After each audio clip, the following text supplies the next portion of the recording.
Saudara, mengapa huruf A lebih dahulu daripada huruf B? Karena A adalah singkatan dari adab, yang artinya tata krama, sopan santun, dan perilaku budi pekerti yang halus. Dan B singkatan dari berilmu.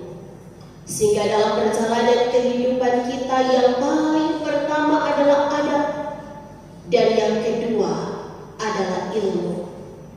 Karena kalau ilmu yang nomor satu, iblis, setan, ilmunya lebih tinggi dari kita manusia, dan yang membuat kita menjadi lebih daripada iblis, membuat kita lebih tinggi daripada iblis, adalah adab, tata krama, perilaku hidup kita yang sopan.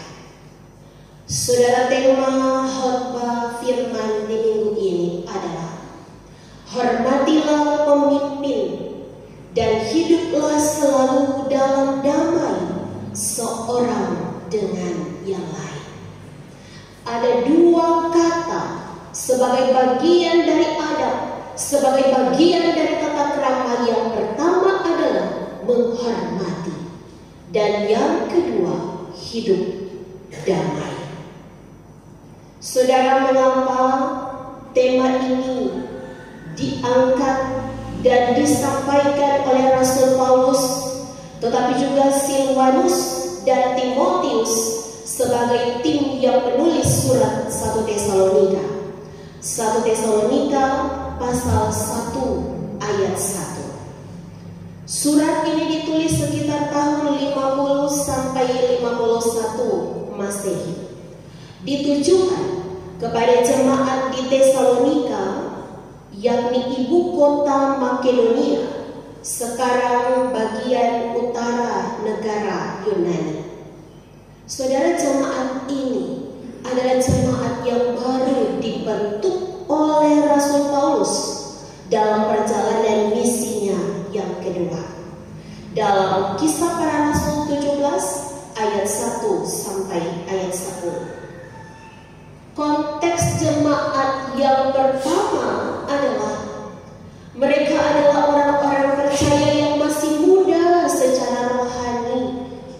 Mereka baru mengenal Yesus, dan karena itu mereka harus memiliki adab, memiliki sopan santun, memiliki tata krama yang baik sesuai dengan yang Tuhan inginkan.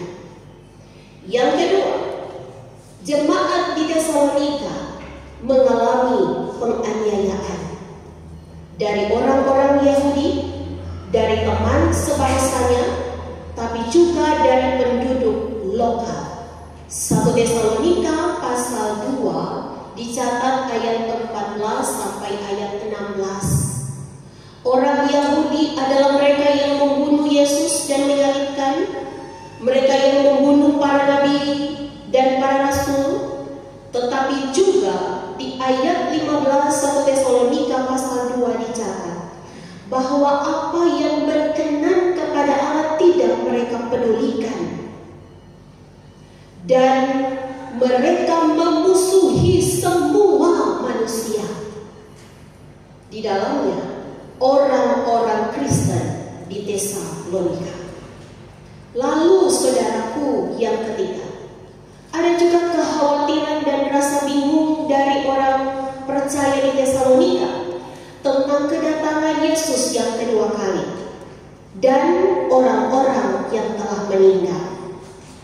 Bagaimana, kemana orang-orang yang telah meninggal?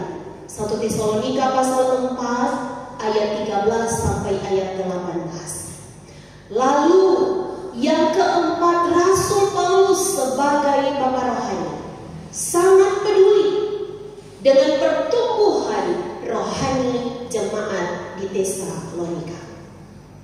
Saudara, mengapa ia peduli? Karena selain mereka dianiaya, ternyata ada ketegangan di antara jemaat itu sendiri. nyadek sama sayang. Tetapi juga ada kurangnya rasa penghargaan kepada para penatua atau juga para pengajar rohani. Hari ini saudaraku, tanggal 24 Agustus 2025, firman Tuhan datang kepada kita sekalian jemaat Tuhan, bukan hanya jemaat lahai-hai. Pesan firman datang kepada kita sekalian di kala dunia akhir-akhir ini mulai kehilangan adab, mulai kehilangan perilaku dan sopan santun yang berkenan di hadapan Tuhan. Telah kita temui ada banyak anak-anak yang berlaku durhaka kepada orang tuanya. Telah kita temui banyak orang tua yang tidak peduli dengan anak-anak mereka. Telah kita temui banyak orang tua yang lebih mementingkan ilmu, lalu lupa membentuk karakter dari anak-anaknya. Saudara yang dikasihi Tuhan, pemimpin rohani bukan hanya menunjuk pelayan khusus, di dalamnya diaken, penatua, tapi juga pendeta, tapi juga penatua mitra atau UPK di kolom-kolom, atau pengurus-pengurus komisi kerja, tetapi juga pemimpin di dalam keluarga. Orang tua adalah pengajar, orang tua adalah teladan guru yang paling pertama di dalam keluarga kita. Saudaraku, bukan hanya itu. Akhir-akhir ini kita telah mendengar banyak sekali bencana di mana-mana.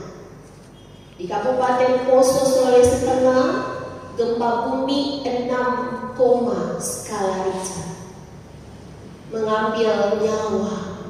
Kelar ibadah subuh seperti ini, gereja yang diambil struktur lama belum dibongkar, masuk ada gereja baru.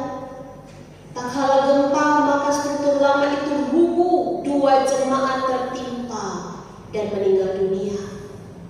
DPKD patah kaki. Apa pesan firman? Kalau orang sudah ada dalam rumah Tuhan, ada dalam keluarga Tuhan, mengapa orang masih pelihara bangunan rumah yang lama? Kalau orang sudah dengar firman, sudah diingatkan, sudah dinasihati, mengapa kita masih hidup dalam pola hidup yang lama?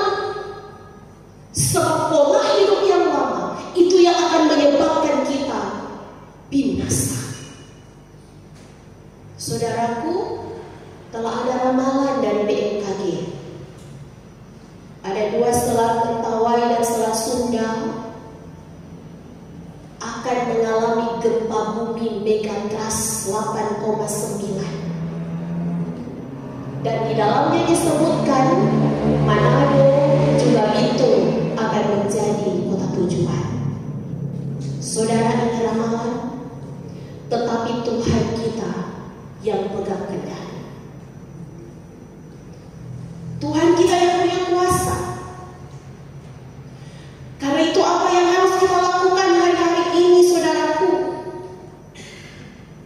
adalah bagaimana agar kita bukan cuma mendengar firman tapi melakukan.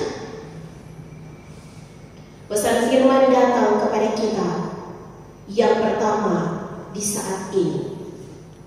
Saudaraku, marilah kita melihat bahwa Tuhan menetapkan pemimpin bukan untuk menguasai, tetapi untuk membimbing dan menjaga. Para pelayan Tuhan dipilih dan ditetapkan adalah untuk menjaga domba-domba agar mereka tidak tersesat. Pesan yang pertama. Pesan yang kedua adalah kita diminta untuk menghormati mereka. Untuk menghormati, bukan memberontak. Pesan yang ketiga, bahwa mari sebagai keluarga kerajaan Allah kita hidup di dalam damai. Kita saling menguatkan, kita saling mengingatkan, kita saling menopang, dan mari kita hidup di dalam tuntunan kuasa Roh Kudus. Sebagaimana kita harus makan 3 kali sehari, kita harus berobat tatkala kita sakit agar tubuh kita sehat. Maka kita yang adalah gereja, bukan hanya secara gedung, tapi juga tubuh kita gereja yang hidup, harus menikmati makanan rohani yang sehat.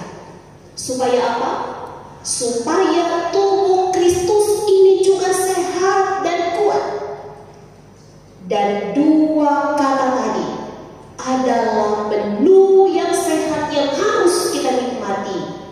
Yakni yang pertama, saling menghormati, dan yang kedua, hidup di dalam